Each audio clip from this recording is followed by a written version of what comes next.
people hear this. And yes, it is a form of voter suppression, which is important to state again and again. I want to ask you about something else that may sound familiar to you, which is Trump aligning himself with a person who should have been disqualified from running for office. And that is, you know who I'm going to ask you about, Mark Robinson, the Republican nominee for governor in North Carolina. And especially the ways, given your background and your history and your current role as a religious leader, in which Dr. Martin Luther King's name has come up in this whole scandal. I mean, in addition to everything else, CNN found that Robinson made a series of posts denigrating Dr. King, calling him a commie bastard, calling him an offensive slur. As you well know, Donald Trump once referred to Robinson as Martin Luther King on steroids.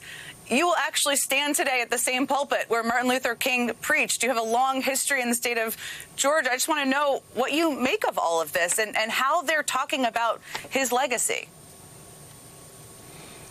I can tell you as the pastor of Ebenezer Baptist Church, where Martin Luther King Jr. served, that Mark Robinson is no Martin Luther King Jr.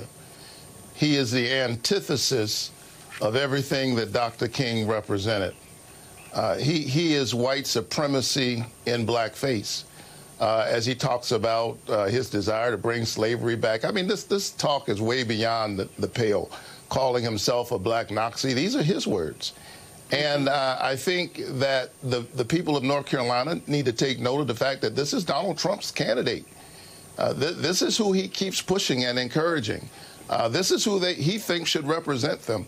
But Donald Trump has a long history of this. He tried this in my race.